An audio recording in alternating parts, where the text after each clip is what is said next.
تو تکبر کیوں پیدا ہوتا ہے؟ انسان یہ بھول جاتا ہے کہ پیدا کرنے والا کوئی اور یہ نعمتیں دینے والا بھی کوئی اور ہے. یہ ہماری اپنی نہیں ہے, کچھ بھی اپنا نہیں ہے بھائی. ہمارے حضرت تو یہاں تک فرمایا ہمارے حضرت نا بعض دفعہ اپنے منہ سے اپنی تعریفیں کیا کرتے تھے, جو بظاہر ٹھیک نہیں ہے نا بھائی, اپنے منہ سے اپنی تعریفیں کوئی اچھا عمل تو نہیں ہے نا. لیکن پھر آخر میں کہتے ہیں کہ الحمدللہ جب میں اپنے منہ سے اپنی تعریفیں کرتا ہوں تو میرا دل خراب ہوتا نہیں ہے, یعنی میرے اندر وہ کبر نہیں پیدا ہوتا. فرمایا وجہ اس کی ہے کہ مجھے اللہ نے ایسا استحضار دیا ہے کہ مجھے میرے دل میں یہ بات ڈال دی ہے کہ میرا اپنا کچھ ہے ہی نہیں. یہ ایسا اللہ نے میرے ذہن میں ایک چیز ڈال دی ہے کہ میں جب اپنی تعریف کر بھی رہا ہوں تو وہ مجھے لگتا ہے کہ یہ اللہ کی تعریف کر رہا ہوں, میں اپنی نہیں کر رہا, کیونکہ اللہ نے دی ہے. تو یہ بہت مشکل سے یہ مقام ملتا ہے, اور ہر آدمی پہ یہ سوٹ بھی نہیں کرتا کہ آپ بھی یہ کہیں کہ میں یوں ہوں اور کہیں جب کہیں کہ یار کیوں اپنے منہ میاں مٹھو بن رہے ہو, کیا یہ تو سب اللہ کی دین ہے. تو مقصد شو مارنا ہوتا ہے, لیکن آخر میں اس کو اللہ کی دین کہہ کے نکل جاتے ہیں. تو بعض اہل اللہ ایسے مقام تک پہنچے ہوئے ہوتے ہیں نا کہ وہ اپنی تعریف کر کے بھی ان کا نفس, ان کا دل خراب نہیں ہوتا, ان میں کبر پیدا نہیں ہوتا, شو بازی پیدا نہیں ہوتی, اس لیے کہ وہ کہتے ہیں بھائی ہمارا اپنا تو کچھ ہے ہی نہیں, تو سب اللہ کا ہے, تو ہم تو بھیک میں ملی ہوئی ہے. تو جیسے بھکاری تعریف کر رہا ہو اور اس کو یہ احساس ہو کہ ہے بیٹا یہ بھیک ہی, تو وہ خراب نہیں ہوگا. وہ بھکاری خراب ہوتا ہے جو اپنی اوقات بھول جاتا ہے. تو یہ احساس جب انسان کو ہوتا ہے نا, یہ بھیک میں ملی ہوئی چیزیں, یہ صحت, یہ نعمت, یہ دولت, حتیٰ کہ دین جو آپ کو مذہب ملا ہے نا, یہ بھی کس میں ملا ہے؟ اس پہ بھی فخر نہ کرو, یہ بھی بھیک میں ملا ہے. قرآن مجید میں اللہ نے ایک واقعہ بیان کیا نا, حدیث میں بڑی تفصیل میں ہے کہ ایک صحابی نے میدان جنگ میں ایک کافر نے اسلام قبول کیا, کلمہ پڑھا, تو ان صحابی نے یہ سمجھا کہ یہ تو موت کے ڈر سے کلمہ پڑھ رہے ہیں, ان کو قتل کر دیا. جب نبی صلی اللہ علیہ وسلم کے سامنے یہ کیس آیا تو آپ بہت غضبناک ہوئے کہ بھائی تم نے کیوں قتل کیا؟ انہوں نے کہا یا رسول اللہ وہ تو اس سے پہلے تو کبھی کلمہ پڑھا نہیں, اب تلوار سر پر ہے تو کلمہ پڑھ رہے ہیں. تو آپ بہت غضبناک ہوئے. فرمایا ہلا شققت قلبہ, تم نے ان کے دل کو چیر کے کیوں نہیں دیکھا کہ پتہ چل جاتا کہ دل سے پڑھ رہے تھے یا زبان سے.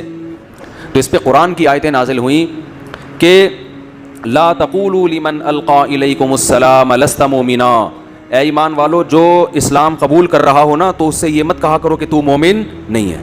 کیوں؟ کذالک کنتم من قبل, تم بھی پہلے کافر ہی تھے. فمن اللہ علیکم, اللہ نے احسان کر کے تمہیں اسلام کی دولت دی ہے. تو یہ استحضار کرو گے تو کوئی دوسرا بھی آ رہا ہوگا تو فخر نہیں کرو گے اس کے اوپر کہ میں تیرا اسلام نہیں قبول کرتا, بھائی تو موت کے ڈر سے کر رہا ہے. شکر کا تقاضا یہ ہے کہ جیسے خدا نے تمہیں بھیک میں اسلام دے دیا, اگر کسی اور کو دے رہا ہے تو اس میں رکاوٹ نہیں بنو. تو جو چیزیں ہمارے اختیار میں ہوتی ہیں, حالانکہ اسلام لانا تو ہمارے اختیار میں ہے نا, نیک عمل کرنا بھی ہمارے اختیار میں ہے, لیکن اللہ اس کو بھی کیا کہہ رہا ہے؟ میری توفیق, میری طرف سے بھیک. وجہ اس کی یہ ہے کہ اللہ یہ توفیق سلب کرنے کی صلاحیت بھی رکھتا ہے. دماغ معاف ہو جاتا ہے, حق سمجھ ہی نہیں آتا انسان کے. اچھے بڑے پڑھے لکھے لوگ ہوتے ہیں اور بہکنا شروع ہو جاتے ہیں, اور جو بائی بورن مسلمان ہو نا ان کو تو ویسے ہی شکر ادا کرنا چاہیے کہ یار ہمیں تو ہمارے والدین کی وجہ سے غریبی میں اسلام مل گیا, ہمیں تو اللہ نے اس آزمائش میں ڈالا ہی نہیں. اگر غیر مسلم گھر میں پیدا ہوتے پھر ہمارے لیے کتنی بڑی آزمائش تھی, پھر سوچنا پڑتا, غور اپنے باپ دادا کے دین کو چھوڑنا پڑتا ہمیں. یہ اس آزمائش سے اللہ نے ہمیں نکال لیا. تو نہ انسان اپنی نیکی پہ فخر کرے, نہ انسان اپنے اسلام پہ فخر کرے, شکر کرے کہ بھیک میں ملا ہے. جو چیز بھیک میں ملتی ہے انسان اس پہ اتراتا نہیں ہے. حدیث میں آتا ہے نا, جس کو علم کی بات معلوم تھی اس سے وہ علم کی بات پوچھی گئی اور اس نے نہیں بتائی, الجم بلجام من النار, کہ قیامت کے دن آگ کی لگام اللہ اس کو دیں گے. اس لیے کہ جب تمہارے پاس علم تھا تو تم نے اللہ کی شکر یہ تھا کہ اس علم کو دیتے, کیوں چھپا رہے ہو اس کو؟ تو جو نعمت اللہ نے دی ہے نا اس کو آگے اس کو چھپانے کی اجازت نہیں ہے, یعنی اللہ کی مخلوق کو اس سے مستفید کرنے کا حکم ہے. تو میں یہ عرض کر رہا تھا کہ جیسے انسان جو ہے نا یہ بھول جاتا ہے. تو ہماری یونیورسٹیوں میں جو ایتھیزم پھیل رہا ہے, لبرلزم پھیل رہا ہے اور مذہب کی مخالفت پھیل رہی ہے, اس کی بیس کہاں سے شروع ہوتی ہے؟ تکبر سے. یہ سب بھول گئے بھائی, یہ نالج, یہ تعلیم, یہ ایجوکیشن, یہ جو پیٹ بھرے ہوئے ہیں, توندے بھری ہوئی ہیں, کھا رہے ہیں, ایئر کنڈیشن چل رہے ہیں, گاڑیوں میں گھوم رہے ہیں, یہ ہمارا کمال نہیں ہے, یہ خدا کی طرف سے بھیک ملی ہوئی ہے. قرآن کہہ رہا ہے انزلنا الحدید, یہ لوہا جس سے تم درجنوں چیزیں بنا, ٹوئٹا کی اور ہونڈا کی گاڑیاں جو لے کے گھوم رہے ہیں نا روڈوں پہ, تو اللہ کہتے ہیں جن لوہے کی بنی ہے, یہ لوہا کس نے, سائنسدانوں نے تھوڑی پیدا کیا ہے, یہ میں نے زمین میں اتارا ہے. اور جب آپ اپنی گاڑی میں ڈیزل بھرتے ہو یا پیٹرول بھرتے ہو تو یہ پیدا کس نے کیا؟ یہ ایندھن یہ زمین کی رگوں میں اللہ نے پیدا کیا یہ سب کچھ. کیسا عجیب نظام ہے, اوپر گیس ہے, نیچے کیا ہے؟ ایسی ندیاں, سمندر. آپ سعودی عرب میں دمام جائیں نا, جہاں پر یہ لوڈ ہو رہا ہوتا ہے جو ڈیزل ہے یا جو بھی ایندھن نکلتا ہے, خام تیل جسے کہتے ہیں, دنیا حیران ہو جاتی ہے اسے دیکھ کر. یار اتنا زمین سے روزانہ پتہ نہیں کتنے ملین گیلن روزانہ کنٹینروں میں بھر کے سعودی عرب سے ایکسپورٹ ہو رہا ہے, جہازوں میں استعمال ہو رہا ہے, گاڑیوں میں استعمال ہو رہا ہے. روزانہ آپ اندازہ لگاؤ, گاڑیاں جو ٹینکیاں بھری جاتی ہیں اور جہازوں میں استعمال ہوتا ہے اور ٹرینوں میں استعمال ہوتا ہے, اور کہاں کہاں استعمال ہو رہا ہے, یہ نکل کہاں سے رہا ہے؟ کیا کچھ زمین اپنے سینے کے اندر لے کے بیٹھی ہوئی ہے؟ ویسے دیکھو تو لگتا ہے کچھ بھی نہیں ہے اس کے اندر. سمندر ہے پورے کے پورے, کیسے انسان چوس کے زمین کی رگوں سے نکال رہا ہے. تو جب یہ انسان کو احساس ہوتا ہے نا, دیکھو انسان دیکھتا ہے اس میکینک کو جس نے گاڑی کو بنائی, وہ کیونکہ گوروں نے بنائی ہے, ان سے محبت کرنا شروع کرتا ہے. یار جاپانی بڑے ٹائٹ ہوتے ہیں, مسلمان تو ایسے ہی ہوتے ہیں, ایک گاڑی نہیں بنا سکے. اصل تو جیپنیز ہیں, کیا ٹویوٹا گاڑی بنائی, کیا ہونڈا گاڑی بنائی انہوں نے, G L I, X L I اور پتہ نہیں کون سے آئی لے کے گھوم رہا ہوتا ہے آدمی, فخر کرتا ہے نا, اور انہوں نے کیا بنایا. یہ سب سے بڑی بھول ہے خدا کو, جس بھول کی وجہ سے انسان خدا کو بھولتا ہے. وہ یہ نہیں دیکھ رہا کہ جاپان کا سائنسدان ایک کیل نہیں بنا سکتا تھا اگر لوہا خدا زمین میں پیدا نہ کرتا.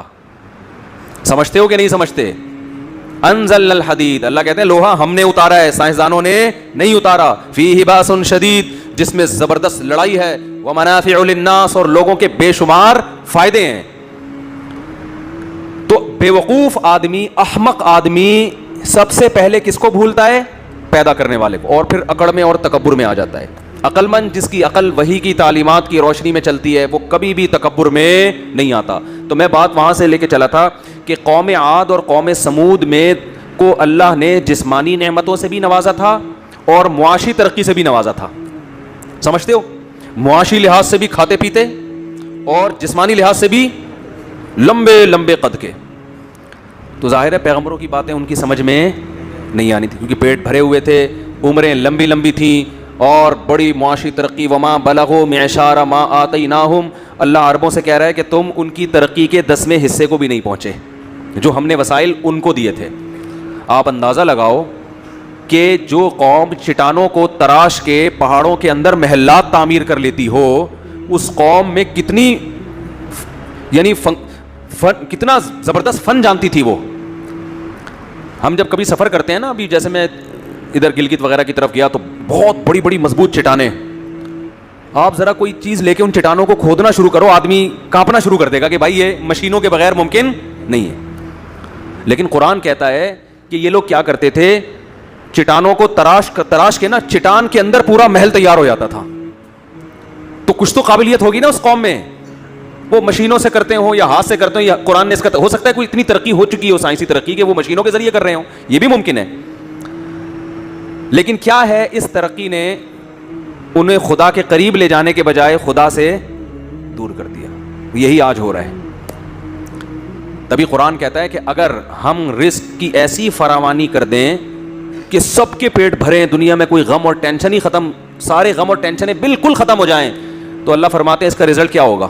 ہونا تو یہ چاہیے سب خدا کے سامنے سجدہ ریز ہوں, سب اللہ اللہ کرنے لگے, اللہ تو نے ہر قسم کی ٹینشن سے ہمیں کیا کر دیا ہے, آزاد. اے اللہ اب تو بیوی کی ایک ٹینشن تھی وہ بھی ختم ہو گئی, یعنی وہ نیک بن گئی وہ, یعنی کہ اے اللہ ساری ٹینشنیں ہماری ختم, اب تو عمریں بھی لمبی ہو گئیں, کرونا بھی ختم ہو گیا, اور مالی وسائل بھی, کھلا کھائیں گے تے, پنجاب میں کہتے ہیں نا کھلا کھائیں گے تے ننگا نہائیں گے, وہ بولتے ہیں اس طریقے سے.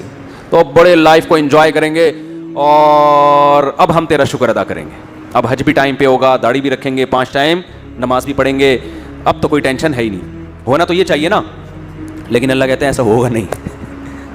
وَلَوْ بَسَطَ اللَّهُ الرِّزْقَ لِعِبَادِهِ, اللہ اگر رزق کو بالکل اوپن کھول دے نا, کہ کوئی غریب ہی نہ رہے دنیا میں, سب کے پیٹ بھر جائیں اور بالکل ہر ٹینشن دور ہو جائے, لَبَغَوْا فِي الْأَرْضِ, فرمایا یہ سارے باغی بن جائیں گے میرے, جو تھوڑا بہت مجھے مان رہے ہیں نا اور میری بات سن لیتے ہیں. ایک بندہ بھی اتوار کے بیان میں نہیں آئے گا, نہ جمعے کے بیان میں, نہ اتوار کے بیان میں, ایک بھی نہیں آئے گا. بولے گا ضرورت کیا ہے, کیوں سنیں, پیسے ملتے ہیں کیا یہاں پہ. نہ علماء کی باتیں سنی جائیں گی, نہ مدرسوں میں لوگ اپنے بچوں کو دین کے لیے فارغ کریں گے. بھائی قوم کہتی ہے ہمارا اصل مسئلہ یہی ہے کہ روٹی ملے, کپڑا ملے اور پیٹ بھرے ہمارا, مکان ملے, مکان بھی مل گئے, روٹی بھی مل گئی, پیٹ بھی بھر گیا, ٹینشنیں بھی ختم ہو گئی. تو اللہ نے کچھ نہ کچھ ٹینشنیں رکھی ہوئی, حتیٰ کہ جو ٹینشن فری ملک ہے نا ان میں بھی ٹینشنیں ہیں. یہ یورپ اور آسٹریلیا تو ٹینشن فری ملک ہے نا, ان میں وہ ٹینشنیں تھوڑی ہیں, ان کے بیوی کی ٹینشن ہی نہیں ہے, تو اب کہہ کیا گیا. بھائی یہ خواتین سے میں بولتا ہوں, میں مزاح کرتا ہوں, اس کو سیریس نہ لیا کریں. وہ پھر کمنٹس ہوتے ہیں اچھا ہر بیان میں جو ہے نا ہمیں رگڑا لگ رہا ہوتا ہے کہ یہ ٹینشن ہوتی ہے. مذاق میں کہہ رہا ہوں, کیونکہ میں بھی شادی شدہ آدمی, ہم نے بھی عزت کے ساتھ گھر جانا ہے. آئی بات سمجھ, میں تو 3 دفعہ شادی شدہ آدمی ہوں. ایک شادی شدہ کتنا مظلوم ہوتا ہے, جو شادی شدہ ضرب 3 ہو تو وہ سوچ لو, وہ تو بیچارہ اس کا تو زندہ ہے, بس یہ کمال کی بات ہے. تو اللہ کہتے ہیں کہ اگر ہم ٹینشنیں ختم کر دیں نا, تو میں یہ کہہ رہا تھا کہ جن ملکوں میں سرے سے کوئی ٹینشن نہیں ہے وہاں بھی بہت ٹینشنیں ہیں. وہ آپ کو لگ رہا ہے کہ ٹینشن نہیں ہے. ایک بڑی ٹینشن پتہ ہے انسان کو کیا ہوتی ہے, جب ساری ٹینشنیں ختم ہو نا, تو ایک بڑی ٹینشن یہ ہوتی ہے کہ چھن نہ جائیں یہ ساری چیزیں ہم سے, یہ چیزیں ہم سے. تو اللہ نے کسی نہ کسی کو, اچھا ایک بات خوب سمجھ لیں, جو یہ سمجھتے ہیں نا میں بڑی ٹینشن میں, اپنے بارے میں جو بھی یہ سمجھتا ہے اور دوسرے سارے خوشحال ہیں, تو ایسا نہ سوچا کریں. بعض دفعہ سامنے والے کو ایسی ٹینشن ہوتی ہے کہ وہ اگر آپ کو مل جائے نا, آپ کو یار میں پہلے زیادہ صحیح تھا یہ والی, تو جس حال میں اللہ نے رکھا ہے نا اللہ کا شکر ادا کیا کریں. کچھ پتہ نہیں ہوتا کہ سامنے والے کو کیا ٹینشن ہے اور وہ کس مصیبت میں زندگی گزار رہا ہو. تو جو اللہ نے جس حالت میں رکھا ہے, تو قرآن کہتا ہے اگر ہم رزق کی فراوانی کر دیں اور ساری پریشانیاں ختم کر دیں, تو شکر گزاری کے بجائے کیا پیدا ہوگا, بغاوت پیدا ہوگی, نافرمان بن جائیں گے. اس سے ہمیں ایک اصول یہ پتہ چلا کہ پیٹ بھر کے شکر ادا, پیٹ بھرے ہوئے کا شکر ادا کرنا مشکل, خالی پیٹ شکر ادا کرنا آسان ہے. سمجھتے ہو بات کو؟ اب ہونا تو یہ چاہیے کہ پھر ہم اللہ سے دعا مانگیں کہ اللہ تو ہمیں ٹینشنیں دے دے تاکہ ہم تیرے قریب ہو جائیں, لیکن حدیث میں ہمیں اس سے منع کیا. اللہ سے یہ دعا مانگو, اے اللہ تو نے خود قرآن میں کہا ہے قلیل من عبادی الشکور, کچھ بندے میرے ایسے ہوتے ہیں کہ جن کو نعمتیں ملتی ہیں پھر بھی وہ دین پہ قائم رہتے ہیں. ہوتے ہیں لیکن مارکیٹ میں ایسے لوگ کیا ہیں, تھوڑے ہیں, بہت کم ہوتے ہیں. زیادہ تر تو پریشان حال ہی دین کی طرف آتا ہے. لیکن اے اللہ تو نے خود قرآن میں کہا ہے کہ 100% لوگ کبھی بھی خراب نہیں ہوتے.